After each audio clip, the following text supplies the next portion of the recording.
Welcome to the Leadership Conversations podcast. I'm your host, Jono White. I'm the founder and principal consultant of Clarity. We are an Australian-based consultancy that works with leaders around the world, and our passion is to invest in people to become everything they're meant to be in order to fill the world with healthy organizations that people love to work for and customers line up to buy from. The goal of this podcast is to invest in you and your leadership. If you're just joining us for the first time, then feel free to check out consultclarity.org. That's our website, consultclarity.org. We have so many free resources on there, the most popular being our 7 Questions on Leadership series. We've had more than 1,500 leaders from around the world in all different sectors give their in-depth answers on leadership, what books they love, what they found most challenging, the most meaningful stories, how they structure their time through the day. That's free, so go and check it out. And we'd love to interview you about your leadership. I believe you have advice from your experience, your context, and your life so far that is important and can help other leaders. It's also a great way to give back. It's free to get involved, and you can do so by going to consultclarity.org/7-questions-interest, or just Google consultclarity.org 7 questions interest and fill out the form that pops up. We have a free resource for you on our website. It's called Leadership Survival Guide. It's a 57-page ebook. It has interviews with 10 world-class leaders, and you can go to consultclarity.org. It's right at the top, and get that today. We also have a daily email that we send out to over 15,000 leaders, and that email contains the highlights, our best content from our podcasts, our blog, my book, the books that we're loving that are out there about leadership. It's also the best way to get access to our masterclasses and workshops before anyone else. And there's also exclusive and limited special options just for subscribers. And you can subscribe by going to consultclarity.org/subscribe. Now, my gift to you is to work incredibly hard to provide the best leadership content I can to invest in you and your leadership. So if you're finding our content helpful, if you find this podcast helpful, then your gift to me could be this. If you do find it helpful, then write a review or rate our content and make sure you subscribe or follow.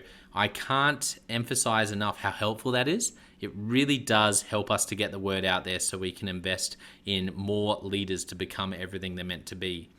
It also means a lot to me personally when people like you and people in our community share our content on social media. So if you do that, then please do look for me, Jono White, to tag me, and look to tag Clarity on whatever platform you're on. And our team, including me, I'm always looking to see when people have mentioned us so that I can engage with you. And also we look at sharing content. So if you write something about something we've done, there's also a good chance we'll share that with our followers. So if you could do that, that is a massive, massive help as we try to invest in as many leaders as we can around the world. Last of all, you can check out my book about how to deal with difficult people even if you hate conflict. It's called Step Up or Step Out. It's available on Amazon. You can just look up Step Up or Step Out Jono White, or you can go to store.consultclarity.org/book and check it out there. I have coached leader after leader after leader, and in more than 50% of the sessions, this topic comes up. How do I deal with this person? I'm finding it really difficult, and I just want to find a way that doesn't blow up to just to have a difficult conversation, to lead them better. How do I do that? There's a 3-step process that I outline in this book that I believe can help you. Okay, let's get into today's episode of the Leadership Conversations podcast. Enjoy.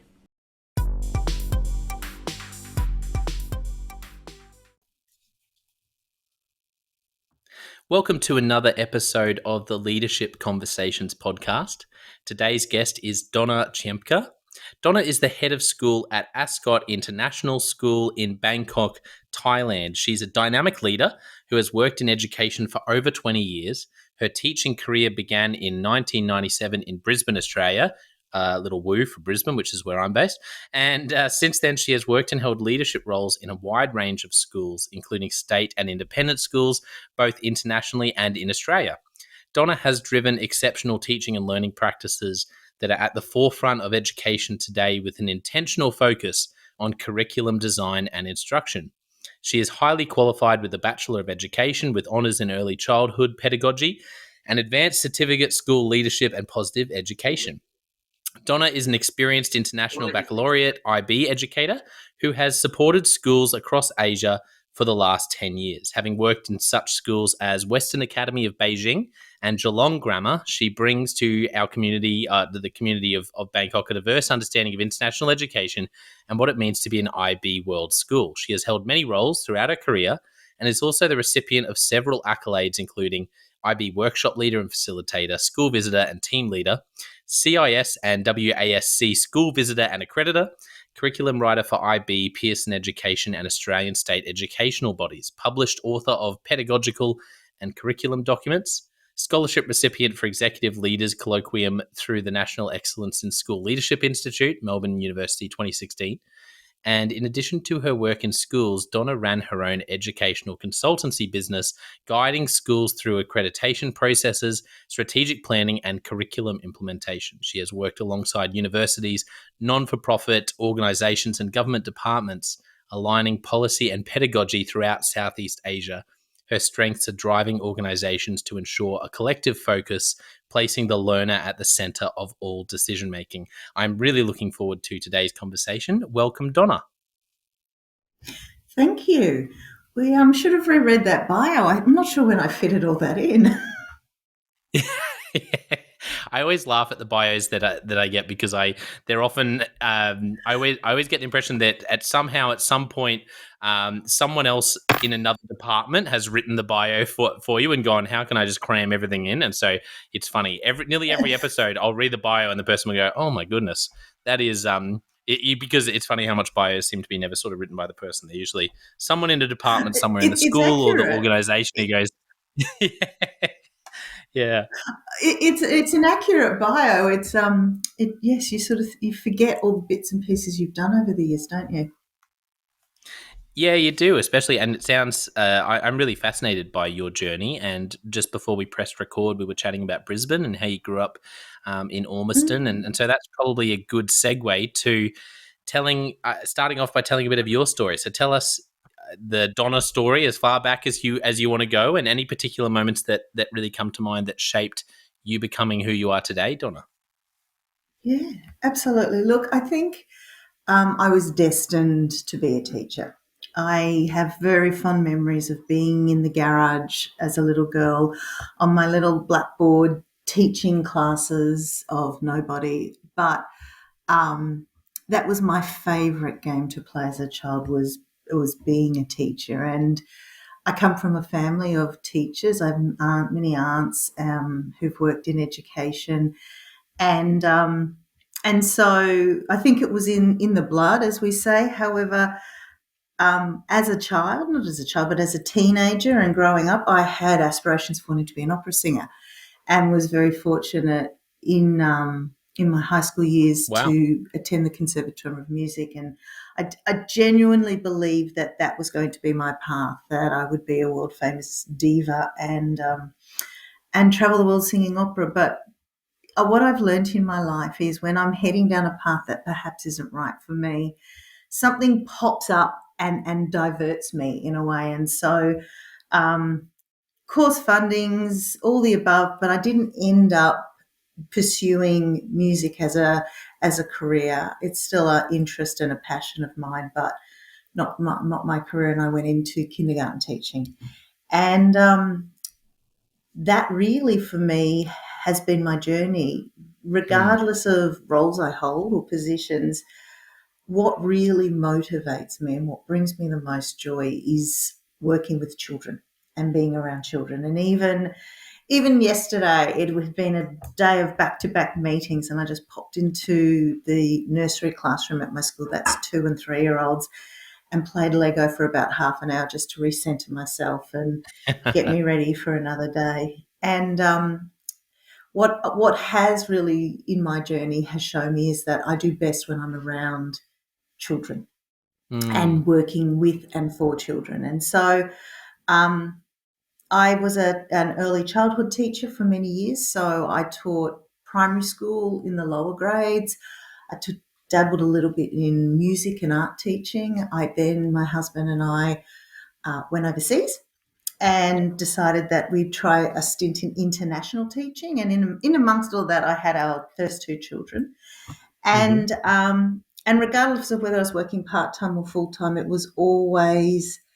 um, it was always working with children, whether it was tutoring, whether it was whatever it was to do with children. And then internationally, we spent 2 years in Korea, and that was amazing. And then after Korea, we moved to China, Beijing, China, where I think my first desire to do a little bit more than being in the classroom, it happened. And I Yeah. was challenged by a dear friend now, but a mentor who said, I think you should look at training to teach teachers because the way in which you work with children is really remarkable. And I just laughed at him and I said, I'm not ready for that. And there are so many other people out there who possess the skills.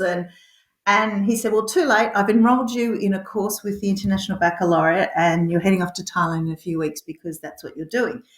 And I'm eternally grateful to my friend David for doing that because it launched me in a path and a direction where curriculum and Yeah. what we do with kids really became my driving force. And working with teachers, and that's when I had the opportunity to travel all over the world, to India, to Jakarta, to you name it, anywhere in Southeast Asia, I was able to travel and had the privilege of working with teachers. And it didn't matter whether I was in an incredibly expensive international school, say in the heart of Singapore, or a Mm. school in the middle of Hyderabad doing absolutely their best to just keep the doors open. Yeah. I would walk away from it and just be profoundly moved at how hard teachers around the world work for the kids. And it doesn't matter whether there's a room full of resources or nothing. Teachers will do their best to ensure that the kids in their care learn. And that's pretty remarkable, isn't it? That I work in an industry where that's essentially what drives us, making the next generation of kids, providing for the next generation of kids the best we can do. And I will diverge. So pull me back, Jono, because I get lost in little wormholes of thoughts. No, I'm And enjoying it. Go for it. and and then after, well, we were based in Beijing, and we decided it was time to. I had an oops baby in amongst all of that, and so it was time to come home and give him a chance of growing up and knowing what it means to be Australian. And so we moved to Melbourne, Hmm. and I went for the first time ever into complete leadership roles, working in a school. Yeah. And I worked in a public school in Australia, and that was just the most rewarding 3 years of my experience coming into a school and being able to exclusively work with teachers to be better than what they were yesterday. And and it made me realize that there isn't an educator out there who wakes up in the morning and says, today I choose to do a terrible job. Every one of them get up every day and go and face their kids and give their absolute best.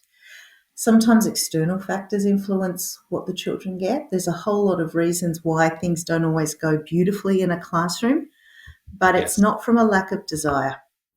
Mm. And so I was then able, sort of, my career just kept moving into more senior leadership roles. And I was very privileged to get a very sought after leadership role at Geelong Grammar. And Yeah. um, everything was on a career trajectory. And then I actually was diagnosed with a tumour. Oh, wow. And it was in a place where they couldn't biopsy, they just had to operate. And the first thing like that entered my head when the doctor said you're going to have to take time off work was, oh, excellent, I get time off work. And I sort of thought to myself, that's probably not the best, the normal response to finding out you potentially could be very unwell. And that response was not in no way reflected in the school that I was working at, and absolutely a Yeah. reflection on where I was at in my life and how exhausted and how burnt out and that I was. And so I whatever you believe in, I chose that to take that sign and take some time off. Mm. And it was really hard for me because what I found out was that I got incredible self-esteem from titles, and I Yeah. got incredible a sense of satisfaction at being very good at what I do, but I'd lost the passion and I'd lost Mm. the thing that I believe makes leaders great, and that's relationships. And you couldn't fault me on my organization and my structures and my emails. And man, if you sent me an email, you'd get an answer and that job would get done. But the piece that I truly believe is what makes people great leaders is the people you work with and those reciprocal relationships. They weren't there because I was so focused on being perfect. And so I did Mm. take some time. And it was really funny because the world opened up to me and people were like, oh, now that you're not in the school, could you do this job for us? And could you do this job for us? And that's where this world of consulting opened up to me. And I'd planned Yeah. to take 6 months off, and I ended up taking nearly 2 years off from schools in the sense that I worked in the same school. But what I got to do Yeah. is work alongside some government organisations, actually Queensland Education, and implementing some literacy practices, which for me was a job I never thought I'd be able to do. I had the amazing privilege of working with Stephanie Alexander and spending time in exploring the kitchen garden program and then helping them realign their curriculum frameworks. And I remember standing in a garden bed in Ballarat, and I had kids around me and we were harvesting something and there was manure and whatever. And I thought, this is the best day of my life because finally I think I found an educational approach / framework where we do what's best for kids, taking them back into the natural world, immersing their science and their maths and all their areas in natural real life things. Think, you Mm. cook a batch of scones, the science, the chemistry, the understanding of physics with heat and all of that. They learn more about that just by naturally cooking a batch of scones than any worksheet we could create. And it really realigned me back into the fact that I really missed kids. And I really Yeah. miss kids, not in the sense of being around them, but watching them grow. And so I knew I wanted to get back into schools, but I didn't want any job that put me at the top and put a wedge between me and kids. And so for many years, I worked as a head of primary and as a curriculum coordinator. And then this lovely little school in Thailand who I'd consulted for, they were my first clients when I started consulting. And I Wow. worked with them to set up the teaching and learning frameworks and what's called inquiry, making learners make meaning for themselves, practices in their school. They rang me and said, we're looking for a head of school and would you be interested? And I was like, once again, ask someone else. There's got to be other people out there who could do this job far better than me. And the owners of the school were like, no, this is what we want the school to be. And so my husband and I and our son said, why not? Melbourne had been in lockdown for a really long time. And the thought of just being in a country where I could go to the beach and I wouldn't have the same restrictions as COVID, we thought, why not? If there's any better Yeah. time to jump, let's jump. And if anyone tells you moving countries with a 10-year-old is easy, they're lying. But and if anyone tells you moving countries in a time of COVID is easy, they are lying. However, it's we're on a journey, and I said to someone the other day, I now know where to go to buy my deodorant, so I think I've acclimatized. How long has it been that you've been there in Bangkok now? I arrived in April, and then Paul and Oscar came in August. And for them, that was tough because they arrived when we were having over 30,000 cases a day, and they were completely. We chuckled. We were doing quarantine, so we didn't bring anything into the country, and there were more cases outside the hotel. And then we went into a full lockdown. So Oscar started school online, Oh, and we've been back fully. So school started in August, and yes, last week was our first week back where I had the entire campus back. And gosh, it felt good sitting and mm, seeing kids running around and listening to them, and that this quiet, clean campus has gone back to one that kids own, and that's better. yeah, yeah. That's well. Thank you so much for sharing your story and being so vulnerable around some of those key moments where you had those epiphanies and those revelations, which I love because all of us, listening to those go, yeah, I'm either there or I've been there, or I wonder if that's something for me. I'm interested in coming back to the story you told around that really significant season when you found out that horrible news about the tumor, and your first thought was, oh great, I'll be able to take some time off work. What was some of the, I guess, in terms of where you were at, and you unpacked this a little bit already, but upon reflection, what things have you changed about how you do work now compared to the Donnah who got that news and thought that immediately? Yeah, balance. Balance has been the greatest thing. For some reason, I had this mental expectation that we were on this race and we Mm, had to get there now. And the reality is, there isn't anywhere unless you've got a proposal or a deadline where you have to submit something. There's no reason initiatives have to be in place now, and there's no reason that we need to work ourselves to the bone yeah, to have the paperwork right if we're not investing in what's right. And in education, that's our kids and that's our parents. And that's, I like to call it, that's our learning community. That if our learning community isn't safe and happy and flourishing, then it doesn't matter how many policies you've written this week or how many systems you fixed. Because when I work with teachers and they're stressing that this isn't right or that lesson isn't right, I say to them, repeat after me: learning happens under a tree. Children in all parts of the world draw in the dirt to write their alphabet. Doesn't matter if your PowerPoint presentation isn't perfect, because that's us. And so for me, I've had to continually, and I have to do it every day, is remind myself it's okay. We're going to slow this down. We're going to do this initiative well. We're actually then going to reflect on it, and we're going to continually work for a sustainable initiative versus starting a million different things and perhaps overloading them. Because in education, every decision I make or our leadership team make ends up coming down to the people on the front line, that's our teachers. And if we are yeah, overloading them to the point that they are feeling stressed or overworked, kids miss out.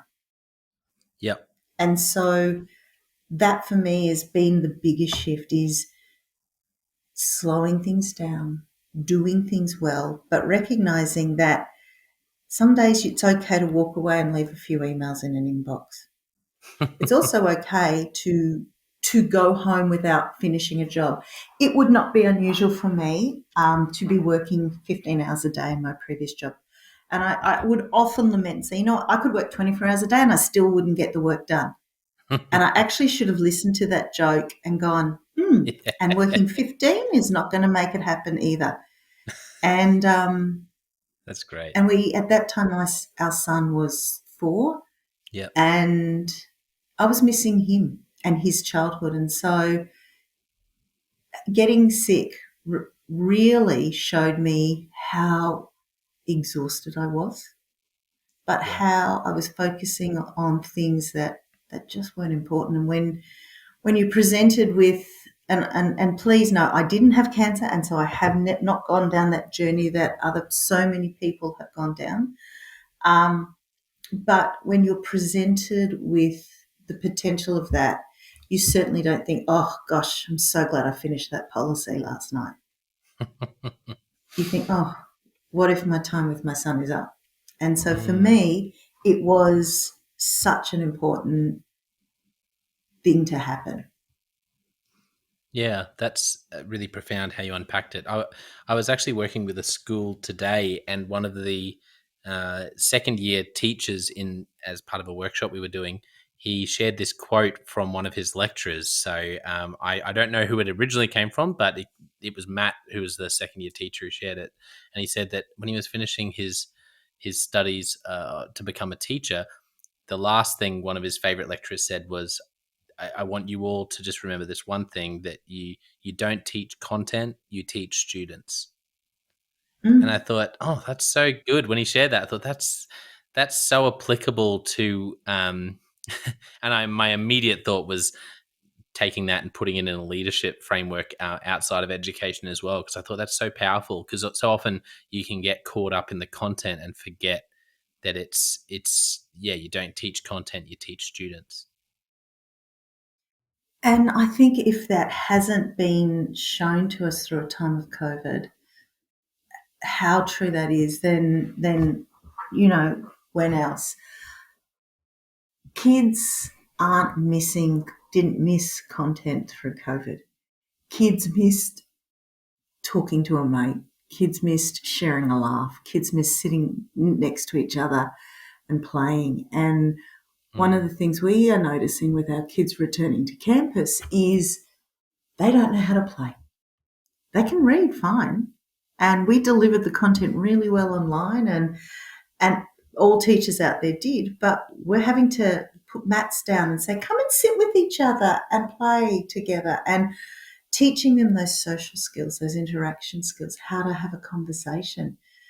And when you think about, for some of us, like say our year 2 students, they've been online since they were for the last 3 years.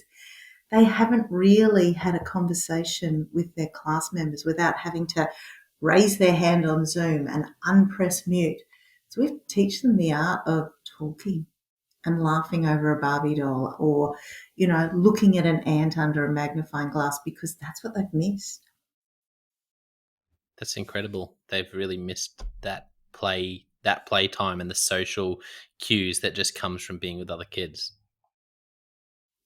One of my teachers said to me, I cannot believe I said this, but she said, but I need to tell you. And I went, okay.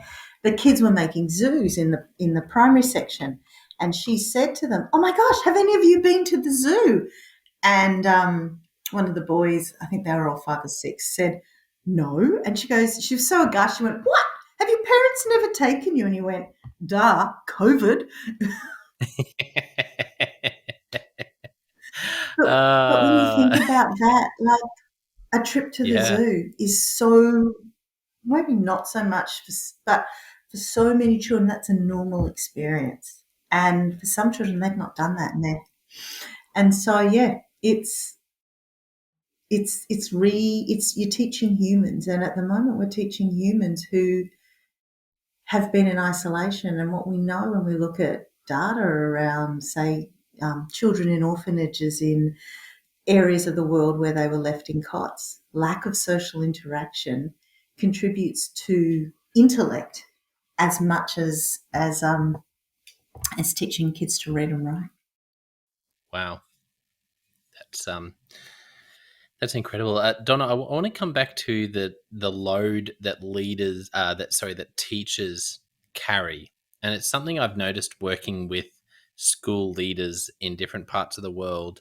That something that seems to overlap is the weight of, and just the expectation on teachers, and coming or being based here in Australia, I just assumed, and having friends who are teachers as well, I just assumed this was. I never really thought about what it might be like elsewhere in the world, to be honest. But now that I've particularly worked with schools in the UK as an example, and I've gone, oh wow, if anything, it's potentially a heavier load for some of these teachers over here, and I didn't even think that was possible. What do you think it is? Why do you think we are across the board finding teachers as a vocation is becoming such a heavy load, and such a over in my opinion, almost an Mm. over expectation for what a teacher can do. Where do you think that's coming from? Oh, look, I think there's a few factors, but I have to say the job certainly is a lot bigger now than it was when I started teaching. Mm, And you do hear about teacher burnout, and you do hear about, so you're constantly reading about it, and it's true and it's accurate, and you're right. It's all over the world. Um,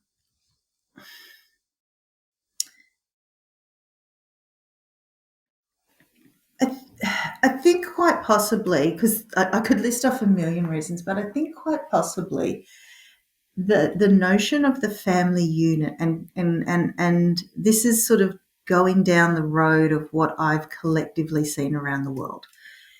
mm, When I started teaching in the early late 90s, it was very rare, not very rare, but generally there was one parent who was the main primarily money earner, and yep. one parent who essentially managed the children and tended to work part-time. And as life has got busier, more hectic, we all want, the demands on the world and society, there are so many more demands placed on families. And then there are so many more.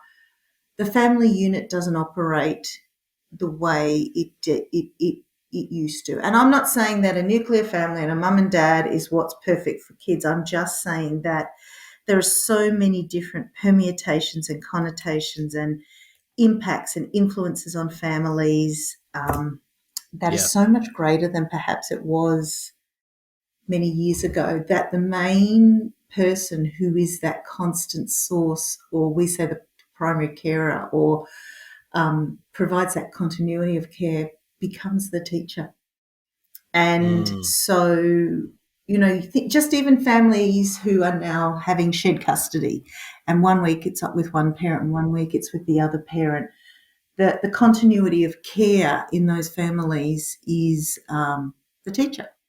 And they are the yeah. person sort of in many ways liaising with home for the sake of the child. We have children who, for right or wrong, enter childcare at 6 weeks of age, and in many instances are spending more time, and so with that teacher. And so sometimes Mm, it is about that access to that person, and sometimes it's home life, and the teacher is the one who is so often there, seeing them every day, and in many ways seeing where the cracks are happening, at home, and fixing, and I'm trying to think of the word and sounding inarticulate, and kind of bridging that gap. yeah, It's the sure. teacher who writes you a note and says, actually, your son hasn't eaten the blueberries you've packed every single day for a week. Could you send something? Do you know what I mean? It's the Yes. teacher who would write to me and go, you're not feeding your kid enough. Could you give him more food? You know, and and so we've teachers have taken on more of that as things start to crumple, or families go through rough patches. And and the well-being of students is so crucial now. We know the links between um, between student learning and mental health and feeling safe and well-being and all of those pieces, where 20 years ago Johnny's a lazy student. Johnny didn't do that. He's shy. He needs to get it rather than, no, actually, Johnny's terrified. Johnny comes from a home where there's trauma. Johnny actually just needs to be at school and feel safe. Do you know what I mean? Yeah. We are now also more aware of what impacts children as learners, and so by nature of that alone, we have to be more for them. Yeah, I think you've made some really interesting points there, and I hadn't really thought about it from that perspective.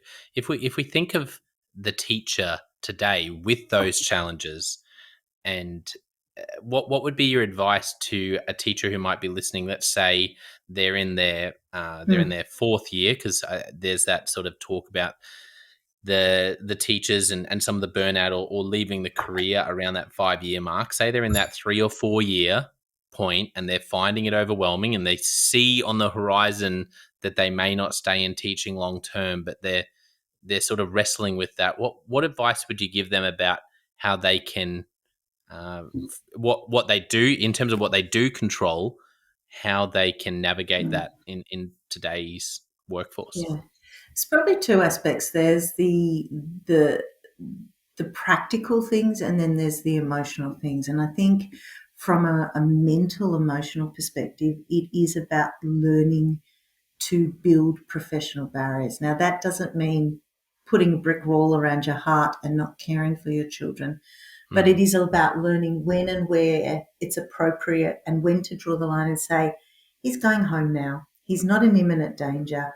You know, children have survived worse. Do you know what I mean? And yes. drawing that professional line, because people who love teaching are generally caring people or nurturing people, and we all care in a very different way. But Mm, making sure that we are able to leave work at work, and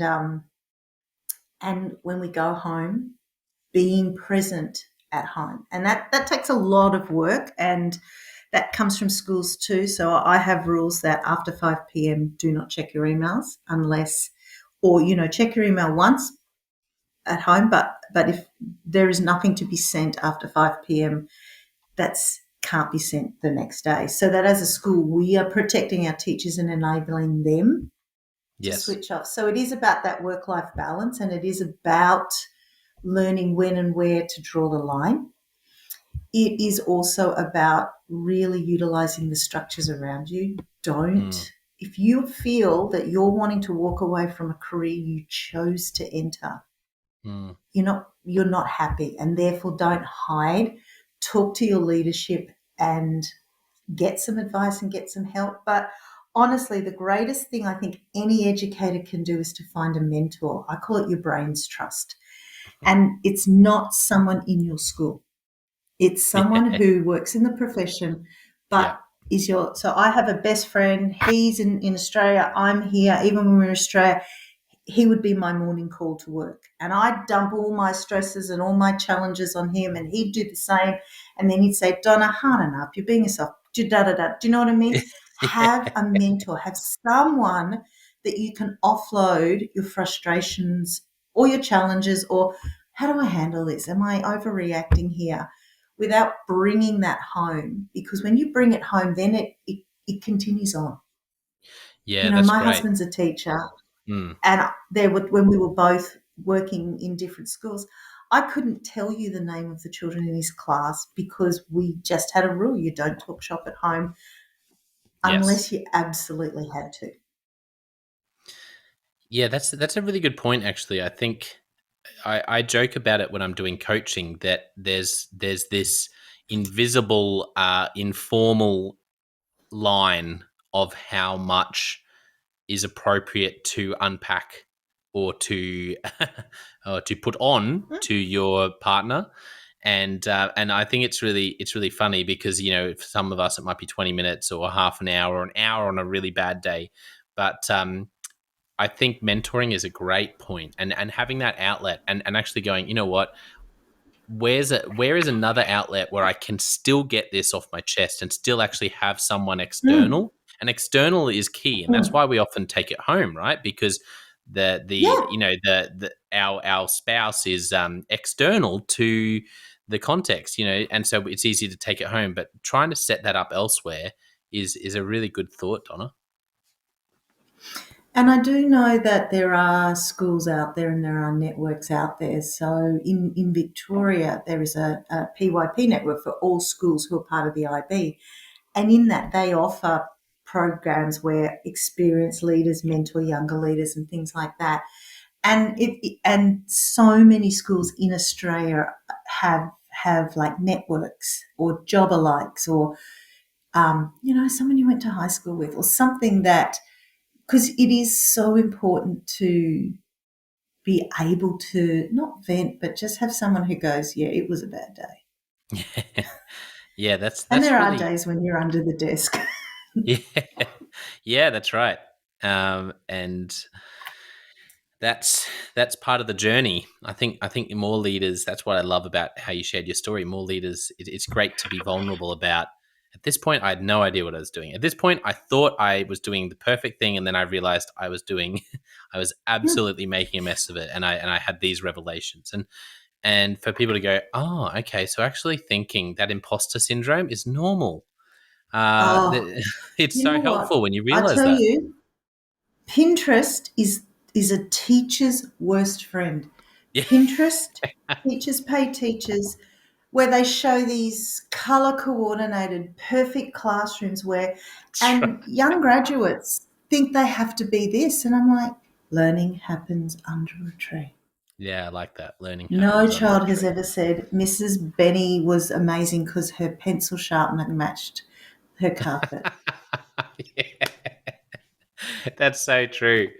Oh, well, Donna, there's so much more we could chat through. I think I'd love to invite you back for a second conversation another time Oh down the wow, track. that makes me feel special. Oh, well, it's been wonderful to chat and hear your story. And I think we haven't had a chance to jump into things like culture and to talk specifically Mm, around pedagogy. And I know we've probably touched on mm, some of that, but I just want to do what I call Leadership Express. So I'm just going to ask you a bunch of mhm. questions.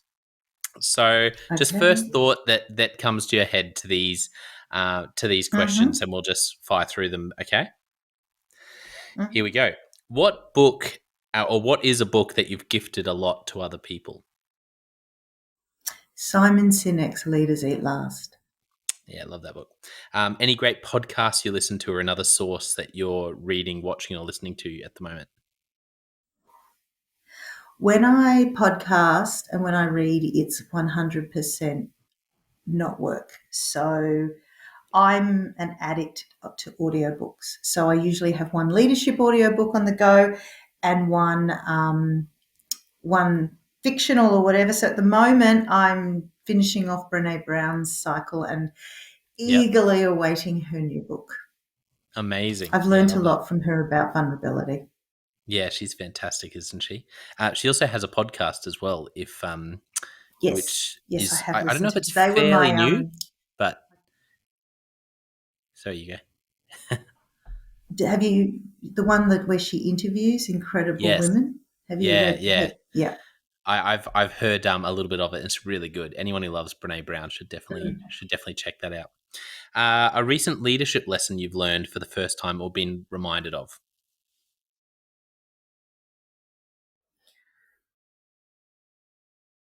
Slow down. Slow down.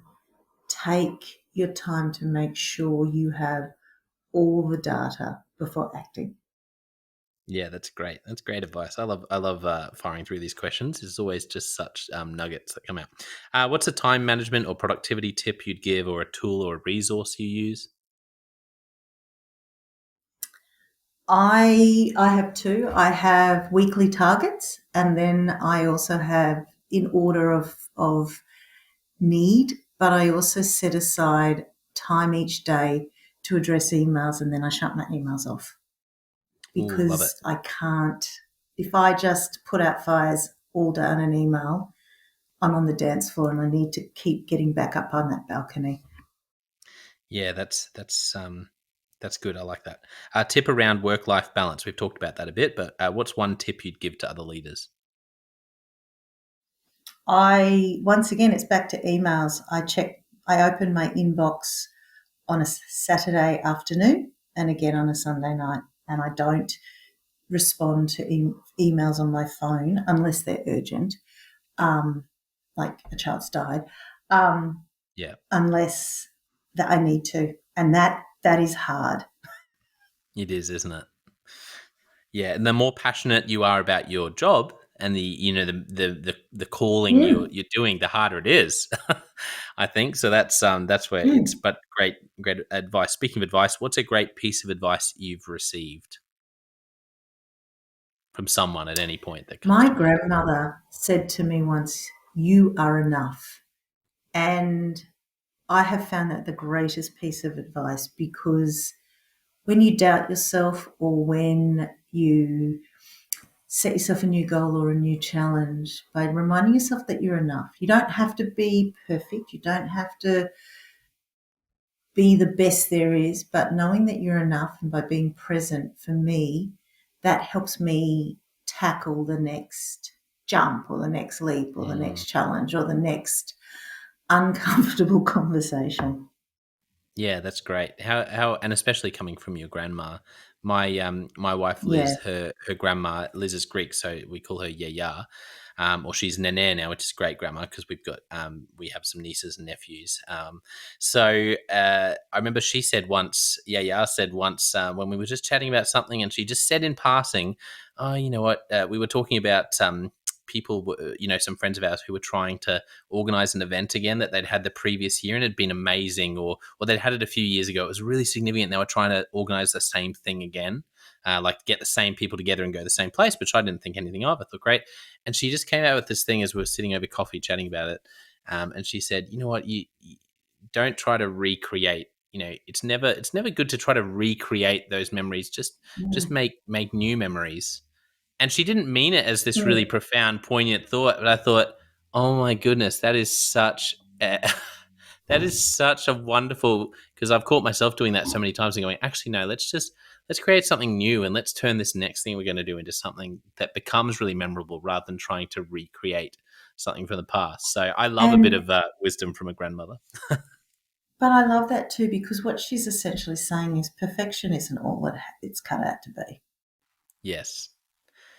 Yeah, which has been a big challenge for me. I can hear that in your story too, Donna, that and Oh yes. it's often celebrated early on when you're in the individual contributor role. It's often, wow, you're really going the extra mile, you're really dotting the i's and crossing the t's, and particularly then you end up in any role where it's heavily people based. I think I definitely found that suddenly it strains that, because what does perfect look like when you're trying to manage people well? There's always more you can do.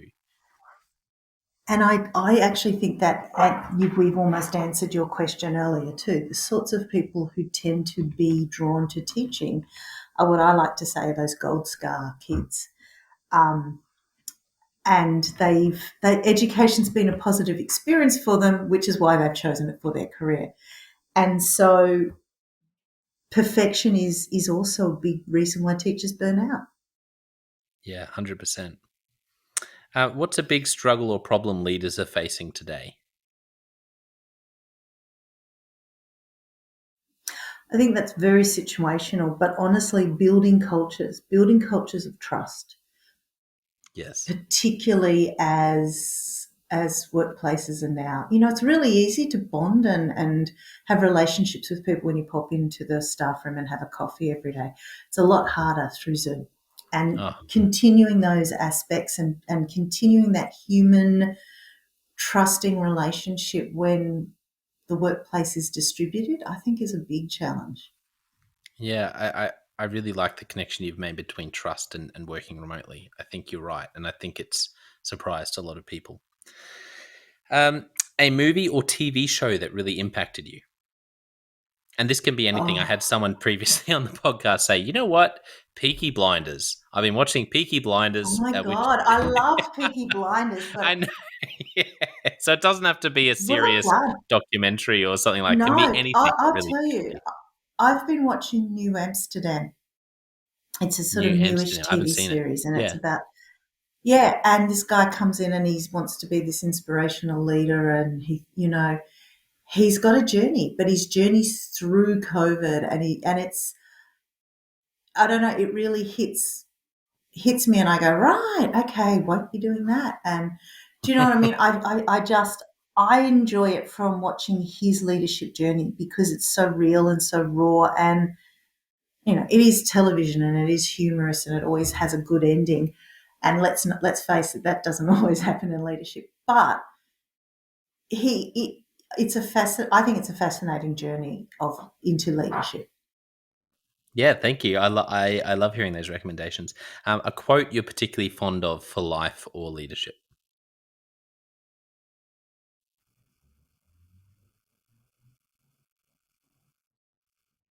Oh, I normally have so many. Well, this is one my girl. You'll probably cut this out of the podcast. This is one my girlfriend says, and I do love it. You've got to imagine she's from South Carolina, Yeah. and she says it in her amazing Southern American drawl, and she says, "Leadership is like being a lady. If you've got to tell people you are one, then generally you're not."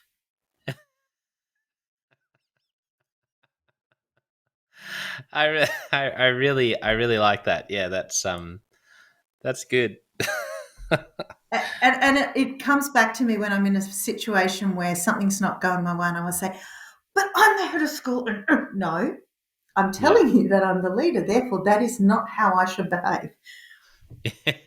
That's great advice. I love that. Yeah, if you're having to tell people you're the leader, that's a great quote. Thank you. A tip for finding and keeping great talent.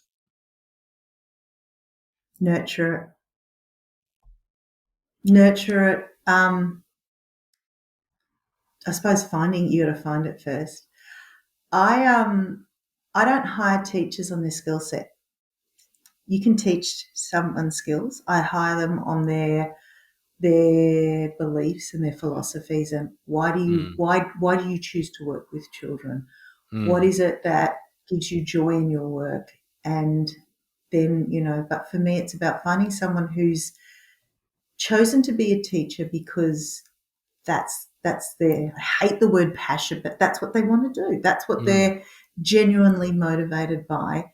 And then you grow, you invest, and you invest in your employees, talented or not, you invest in them because that's our job. And an old, not an old boss, but a previous boss said to me, the greatest compliment is when you grow leaders and they move yeah. on to bigger and better things. And she's right. Yeah, something really memorable for me. I can't remember where it was, but I remember there was this school, and I came across them, and they had a great reputation. I can't remember where, but I just remember someone talking about them and saying they're like a principal farm. They're you can Mm. go to so many different schools around the region, and you'll meet the principal, and you'll find out where they worked, and you go back, and sure enough, they spent time in a middle management, or it Mm. was like um, it was just like so many people really found their feet and found their passion for leadership at this school. I just remember thinking, wow, that's such a great. It doesn't have to be a principal, but just that's such a, like you're saying, that's Yeah. the ultimate sort of compliment, is if you can raise people up and then send them out to go and do amazing things. And I am that leader who will, I will I'll say, do we really need to photocopy? Do we really need to do this? Do we really need another set of blocks? But here's a, and watch my dollars and cents so that I can invest more in professional development, because that's, I believe that's the better way to spend our money. Okay, don't get me wrong, our schools are well resourced. I'm not robbing from the kids, but um, another year with some toys, but sending a teacher to a workshop or a traineeship or a Mm. mentorship that grows them helps everyone.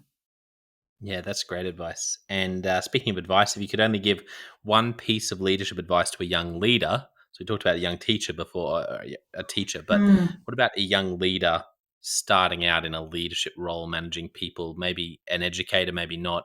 What's one piece of advice you'd give them? Listen more and speak less. And that was the advice I was given as a young leader. Don't be the Mm, first to talk, listen, and be the last to talk.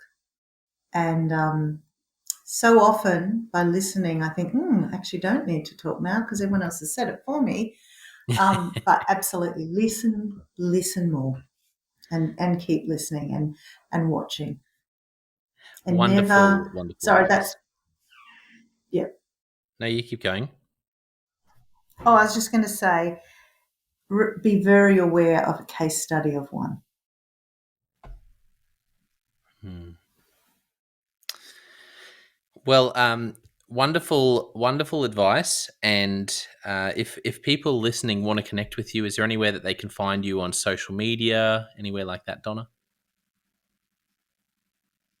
Uh, yes, but no. I am on social media, but to be honest with you, I'm on social media through personally. But our Yes. school, Ascot International School, is on. I'm on LinkedIn. You can find me on LinkedIn. Sorry, that's social media. I'm on Oh, LinkedIn. yes. Feel free to reach out through LinkedIn. But Ascot International is on Facebook and Instagram, and if you wanted to send a message through there too, that would be fine. But LinkedIn's probably the best. Yeah, I'd encourage any listeners, if you've really been, if that's been really helpful, anything Donna's shared, then jump on LinkedIn and reach out and let her know. I know that's always an encouragement when someone shares so Mm, vulnerably coming on here. But just to finish, I just want to say a massive thank you to you, Donnah. It's just been a pleasure to chat about all things leadership and education and about teachers, and I've really enjoyed it. And like I said, the invitation is there to do another round at some point and to talk about culture and pedagogy and other things, culture of trust, as you mentioned. I'd love to dig into more. But mm. thank you so much for coming on. It's been a real joy. My absolute pleasure. Thank you so much for having me, Jono.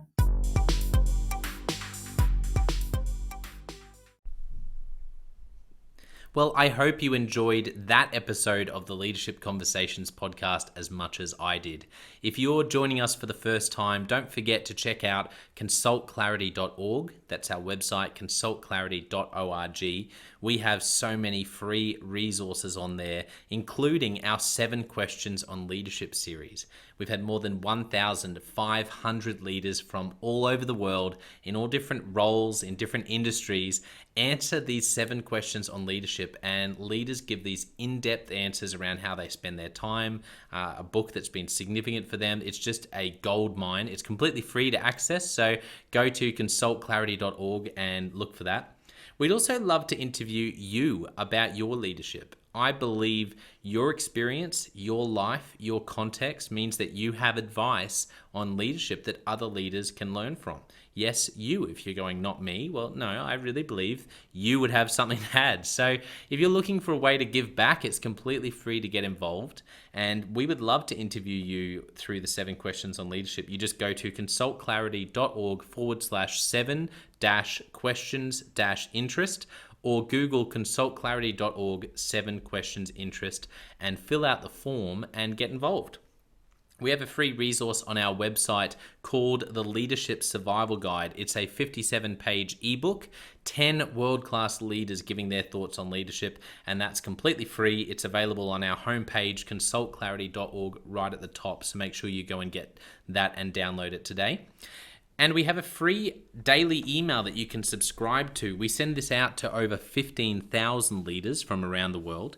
And it contains the highlights of content from our podcasts, our blogs, our books we're reading. It's got the best content, and it gives you exclusive, limited, early access to our masterclasses, workshops, new products, special offers. It's all for our subscribers. You can go to consultclarity.org/subscribe and join 15,000 other leaders. And my gift to you is to work really hard, particularly through the Leadership Conversations podcast. I have been blown away by the quality of the leaders, and I'm learning as much as anyone in doing these interviews. So I'm having a great time. And my gift to you is to keep lining up the best leaders I can to invest in your leadership. Your gift to me, if you're finding this helpful, there is something that you could do that would help us out massively. And that is to write a review and to leave a rating for our podcast or wherever you're watching or listening to this. I can't tell you how much that helps us out. Also, subscribe or follow. It really does make a difference in helping us to help more leaders become everything they're meant to be. Another thing that means a lot to me personally is when I see our community share our content. So if you do share this or any other piece of content on social media, then thank you, and please do that. And look for me, Jono White, or Clarity, and tag us in your post. Our team is always looking for posts to engage with from our community, and there's also a chance that we'll share your content to go beyond and share it with our followers. Last of all, you can check out my book. It's called Step Up or Step Out: How to Deal with Difficult People Even If You Hate Conflict. I wrote this book because 50% of the coaching sessions I have with leaders, this topic comes up again and again and again. And it's this idea of, how do I have this difficult conversation? How do I lead this person better when I'm finding them difficult? Or in some cases, you look and you say, I think I might be leading a difficult person. They're just quite difficult to lead, or I'm finding them quite difficult to lead. So there's a 3-step process that I unpack in Step Up or Step Out. And the amazing thing, and I've literally done this myself, and I've heard it anecdotally from other leaders as I've coached them, is that if you follow this process, you will see that person step up and change their behavior or make a decision, which is to step out some of the time.